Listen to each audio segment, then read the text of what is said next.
जय हिंद दोस्तों, मैं कुणाल आपका स्वागत करता हूं। ये हमारे आधुनिक इतिहास के सीरीज का 15वां वीडियो है और आज का टॉपिक है कंपनी शासन की लगान पद्धति, जिसका समय काल 1765 एडी से लेकर 1858 एडी के बीच में होता है, जिसके अंतर्गत हम लोग 3 लगान की व्यवस्थाओं का अध्ययन करेंगे, जिसमें सबसे पहला अपना है इस्तिमरारी व्यवस्था, फिर रैयतवाड़ी व्यवस्था और उसके बाद महालवाड़ी व्यवस्था। यहाँ पर मैंने बंदोबस्त शब्द का यूज किया है। तो बंदोबस्त शब्द एक उर्दू शब्द होता है जिसका मतलब होता है व्यवस्था। तो आइए हम लोग देखते हैं कि कंपनी शासन की जो लगान पद्धति थी किस तरह से भारतीय किसानों को प्रभावित की और भारत के किस क्षेत्रों में का ये शासन लागू हुआ, ये व्यवस्था लागू हुई। देखते हैं सबसे पहले कि ईस्ट इंडिया कंपनी भारत में प्रवेश करती है व्यापारी के रूप में, और जिसका मुख्य उद्देश्य होता है अधिक से अधिक धन अर्जित करना, यानी कि लाभ अर्जित करना, लाभ कमाना। सबसे पहले हम लोग देखेंगे कि शुरुआत में ये व्यापारी होती है, फिर धीरे धीरे ये क्या होता है कि भारत के आंतरिक कमजोरियों का लाभ उठाकर ये राजनीतिक सत्ता पर अधिकार करने की शुरुआत कर देती है, जिसमें सबसे पहला वो देखेंगे कि बंगाल विजय जो होता है प्रमुख रूप से यहाँ पर राजनीतिक सत्ता स्थापित करती है। ठीक है, इसके बाद देखेंगे कि ये जो बंगाल होता है भारत विजय का द्वार साबित होता है, और बंगाल में जो द्वैत शासन लागू हुआ था जिसके अंतर्गत दीवानी अधिकार कंपनी के शासन के पास था, इससे ढेर सारा धन उगाही होने लगा और ये स्वयं का धन अब अपना यूज करने लगा। पहले कंपनी को इंग्लैंड से धन भेजा जाता था, लेकिन अब क्या हुआ कि बंगाल विजय के बाद ये खुद धन की उगाही करने लगा। इसके बाद देखेंगे कि जो इसकी 3 प्रमुख प्रेसिडेंसियाँ थी, बम्बई, मद्रास और बंगाल। बंगाल से मुंबई और मद्रास प्रेसिडेंसी का खर्च उठाने को कहा गया। इसके बाद देखेंगे कि ये धन इकट्ठा करने के लिए, धन प्राप्त करने के लिए कंपनी 3 प्रमुख साधन का प्रयोग किया, जिसमें सबसे पहला होता है लगान। हम देखते हैं कि हमारा देश कृषि प्रधान देश रहा है। सिंधु घाटी सभ्यता से ही देखेंगे कि हम लोग कृषि पर ही निर्भर रहे हैं, और कहीं ना कहीं आज भारत की बहुत बड़ी जनसंख्या कृषि पर ही निर्भर रही है। तो लगान यानी कृषि पर जो टैक्स लगाया जाता था उसे लगान कहा जाता था, वहाँ से धन की उगाही होती थी। वस्तुओं पर टैक्स लगाकर धन की उगाही की जाती थी। और तीसरा था अपना व्यापार से होने वाला लाभ, यानी कि लंदन में जो भी कंपनी थी ये व्यापार से लाभ कमाती थी, यानी कि जो कंपनी थी लंदन में थी और जो व्यापार से लाभ होता था उसे ही प्राप्त होता था। लेकिन भारत में धन उगाहने का 2 ही तरीका था, कृषि से लगान और वस्तुओं से कर का। इसके बाद देखेंगे कि भारत में जमींदार और सामंत वर्ग उत्पन्न होता है। यही जमींदार और सामंत वर्ग कृषि से लगान की उगाही करता है, जिसमें सबसे पहले हम देखेंगे कि प्राचीन भारत में लगान की जो दर थी 1/6 थी, यानी कि कुछ संपूर्ण का 16 से 17% लगान देना होता था। उसके बाद मध्यकाल में देखेंगे कि 1/3 यानी 33%, यानी संपूर्ण का 33% लगान देना पड़ता था। और तीसरा है अपना आधुनिक काल में, यानी कि संपूर्ण का 45 से 55% लगान दिया जाता था, यानी कि संपूर्ण उत्पादन का ये लगान का सिस्टम था। ठीक है, लेकिन आज से तुलना करें तो आज का आयकर 30% है मैक्सिमम। तो देख लीजिए कि आधुनिक काल में किसानों का कितना दोहन किया गया, इससे किसानों की स्थिति खराब होती चली गई, और इसका जो प्रभाव हमें 1857 के प्रथम स्वतंत्रता संघर्ष में किसानों के असंतोष के रूप में हमें दिखाई देता है। ठीक है,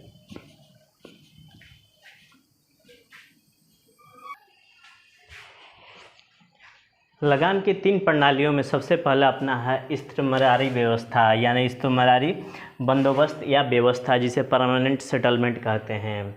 इसको लागू करने वाले लॉर्ड कॉर्नवालिस थे। आप लोग याद कर लीजिएगा, 1 नंबर के क्वेश्चन में आता है।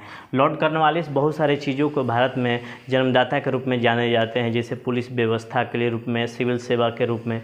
तो लॉर्ड कॉर्नवालिस बहुत सारी चीज़ों को जाने जाते हैं भारत में स्थापित करने के लिए, इसलिए हम लोग इसको भी याद कर लेंगे कि इसको लागू करने वाले कौन थे, लॉर्ड कॉर्नवालिस थे। लेकिन इनसे पहले जो गवर्नर जनरल थे वारेन हेस्टिंग्स ने लगान की नीलामी प्रथा लागू की थी। ये थोड़ा सा देखेंगे, इस्तिमरारी व्यवस्था से पहले कौन सी प्रथा थी, लगान की नीलामी प्रथा। इसमें कहा गया कि एक गाँव से कौन कितना लगान देगा, यानी कि मान लिया कि नीलामी की गई, 3 लोगों ने 1 2 3 ABC 3 लोग खड़े हुए, ठीक है ना। तो तीनों में से कहा गया कि इस एक गांव से आपको सबसे ज़्यादा लगान कौन देगा, वो जो गछेगा कि मैंने इस गांव से सबसे ज़्यादा लगान दूंगा, तो उसे ही जमींदारी दी जाती थी। और नीलामी की उसे ही बोली लगाने की जो नीलामी प्रथा लागू की गई थी उसमें उसे बोली का अधिकार दिया गया और उसके बाद ये गांव से लगान वसूलेगा जो सबसे ज़्यादा लगान देगा। इससे क्या हुआ कि इससे ज़्यादा से ज़्यादा लगान वसूली होने लगा, यानी कि मतलब कि ज़बरदस्त तरीके से लगान की वसूली की जाने लगी, किसानों पर अत्याचार होने लगा। यह प्रणाली असफल रह गई। जो वारेन हेस्टिंग्स ने लगान की नीलामी प्रथा लागू की थी वो प्रणाली असफल रह गई। ये प्रणाली असफल रही, ये उदाहरण लॉर्ड कॉर्नवालिस के सामने उपस्थित था। इसलिए 1793 में लॉर्ड कॉर्नवालिस ने स्थिरमरारी व्यवस्था को लागू की और इसके क्षेत्र को देखें तो बंगाल, बिहार, उड़ीसा और बनारस के कुछ क्षेत्रों में ये स्थिरमरारी व्यवस्था को लागू किया था। इस व्यवस्था की विशेषताओं को देखें तो जमींदार यानी कि राजस्व वसूली का अधिकार या मालगुजार, जमींदार या मालगुजार दोनों का एक ही नाम था, जो राजस्व वसूली का अधिकारी था, ठीक है ना, को कंपनी ने भूमि का स्वामी बना दिया, ठीक है ना। जमींदार या जो मालगुजार थे भूमि का स्वामी बना दिया, लेकिन अंतिम मालिकाना हक परम अधिकारी कंपनी के पास ही रहता था, ठीक है। उसके बाद क्या हुआ कि ज़मीन जो क्या हुआ कि वंशानुगत हो गया, यानी कि उसका पुत्र मानी पीढ़ी दर पीढ़ी ट्रांसफ़र होता चला गया। ज़मीन हस्तांतरणीय हो गया, मतलब ज़मींदार चाहे तो दूसरे को ज़मीन दे सकता था।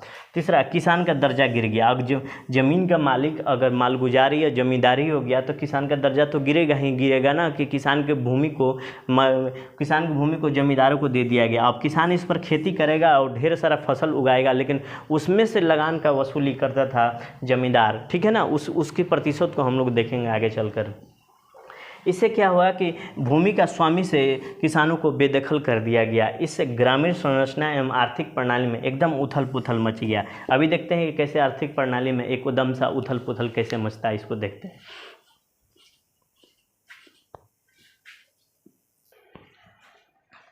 स्थिरमरारी व्यवस्था में हम लोग देख रहे थे कि किसानों को ज़मीन से बेदखल करने पर वो माइग्रेट करने लगे थे, यानी किसानों को ज़मीन से बेदखल कर दिया गया तो वो खेती करने के बजाय वो शहर की ओर माइग्रेट करने लगे। इससे ग्रामीण क्षेत्र की सामाजिक संरचना एवं आर्थिक प्रणाली दोनों डिस्टर्ब हो गई थी। सामुदायिक ज़मीन जैसे चारागाह, जंगल, नहर, तालाब, झोपड़ी की ज़मीन जो भी थी स्वतंत्र रूप से इस्तेमाल होता था। अब इसे परंपरागत अधिकार को गांव वालों से बेदखल कर दिया गया और कहा गया कि इस ज़मीन पर अगर कोई चीज़ का इस्तेमाल हो रहा है या आप इस ज़मीन का इस्तेमाल कर रहे हैं तो उसके बदले आपको टैक्स देना पड़ेगा। आज़ादी के बाद सरकार ने the scheduled tribes and other traditional forest dwellers recognition of forest rights act 2006 के माध्यम से जंगलों पर जनजातियों के अधिकार को दे दिया गया, ठीक है ना। लेकिन यहाँ पर देखेंगे कि सामुदायिक ज़मीन पर टैक्स लगाने से क्या हुआ कि आदिवासी और किसानों का आंदोलन बहुत सारे हुए। ये आंदोलन के पीछे यही कारण था, किसान और आदिवासियों के जो आंदोलन थे इसके पीछे कारणों में से एक था, जैसे कि सामुदायिक ज़मीन पर टैक्स लगाना। किसान आगे चलकर जमींदारों की दया पर निर्भर हो गए थे इस व्यवस्था के कारण। अब इस स्थिरमरारी व्यवस्था को हम लोग थोड़ा सा पॉइंट वाइज के फॉर्म में देखेंगे और एग्जाम में लिखने आ रहा तो इस तरह से आप लिखेंगे। सबसे पहले भूमि का स्वामी के रूप में हम देखेंगे कि जमींदार या मालगुजार को भूमि का स्वामी बना दिया गया, लेकिन अंतिम रूप से मालिकाना हक कंपनी के पास ही था। इस वजह से क्या होगा, किसान जमींदार की दया पर निर्भर हो गया। जो ज़मीन थी वंशानुगत हो गई या हस्तांतरणीय हो गई। किसान का दर्जा इससे गिर गया क्योंकि मालिकाना हक छीन लिया गया था। किसान का ज़मीन पर अधिकार अब नहीं रहा और सामुदायिक ज़मीन जिसमें चारागाह, जंगल, नहर, तालाब, झोपड़ी की ज़मीन पर गांव वालों का अधिकार नहीं रहा। अगर इस ज़मीन को आप इस्तेमाल कर रहे हैं तो आपको इस पर टैक्स देना होगा।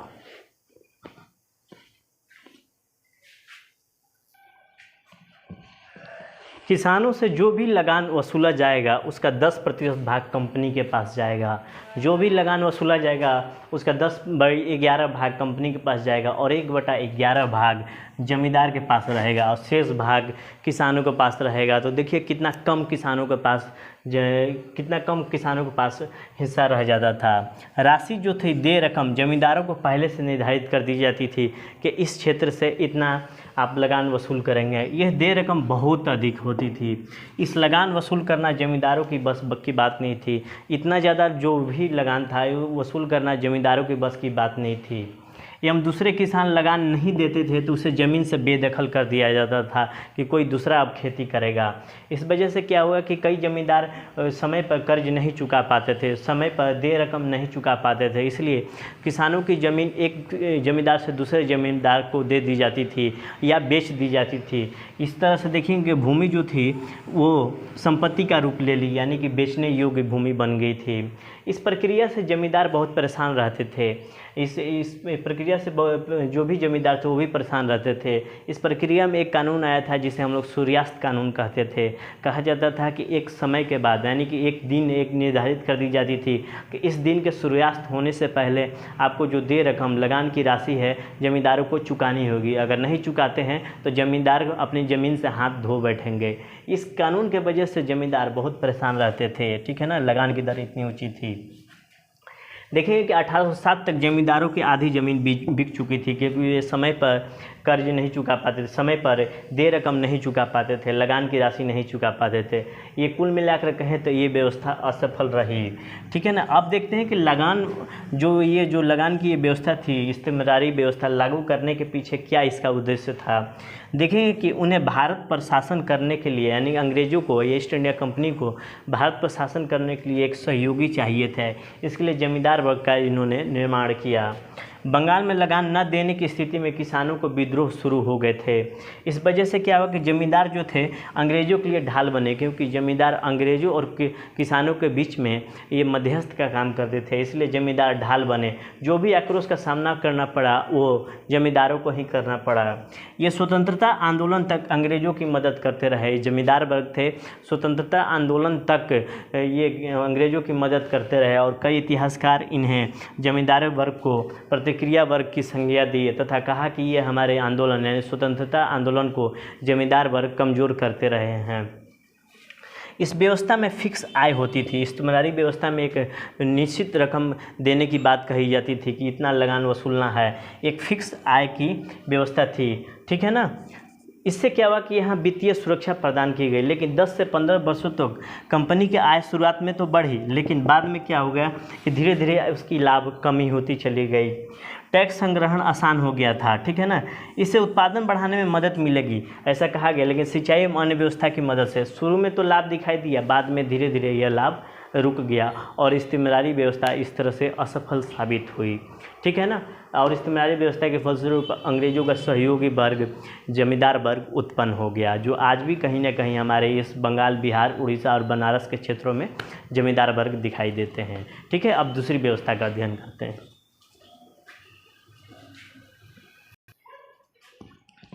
रैयतवारी बंदोबस्त, यानी कि कंपनी शासन के लगान पद्धति की दूसरी व्यवस्था थी रैयतवारी बंदोबस्त, जिसके अंतर्गत हम देखेंगे कि थॉमस मुनरो ने 1712 ईडी में शुरुआत की थी इसकी और कैप्टन अलेक्जेंडर रीड ने 1820 में मद्रास में लागू की थी।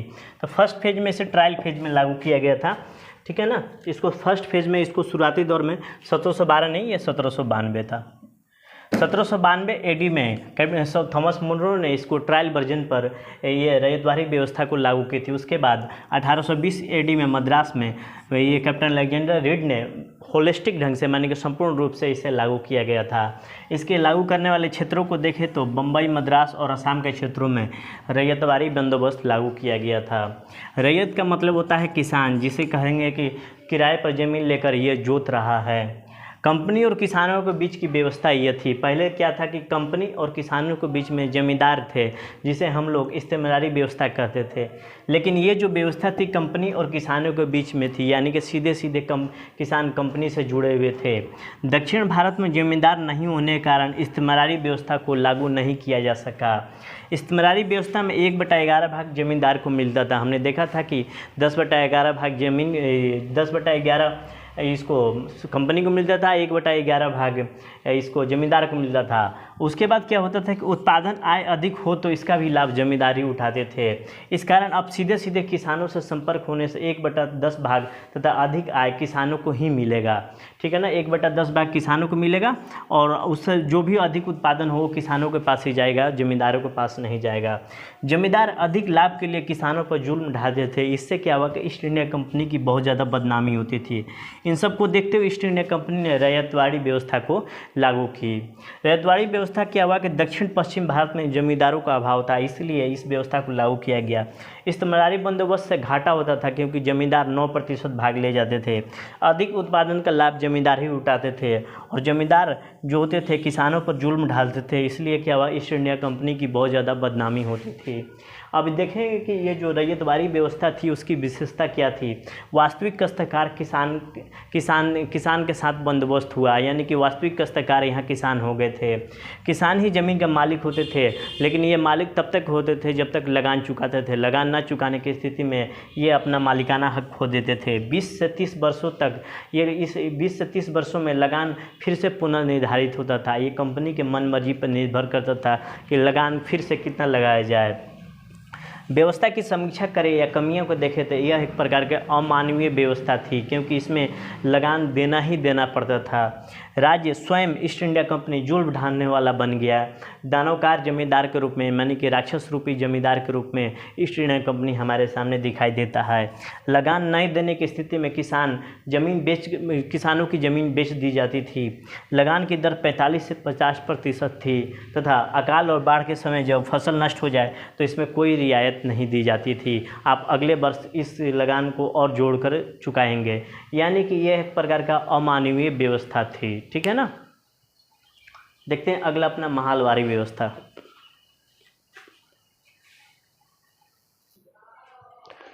लगान पद्धति की तीसरी व्यवस्था थी महालवाड़ी व्यवस्था, जिसे 1819 एडी में लागू किया गया था हॉल्ट, मैकेंजी और मार्टिन बट के द्वारा, जिसमें लगान की दर 2/3 से लेकर 1/2% के बीच में था।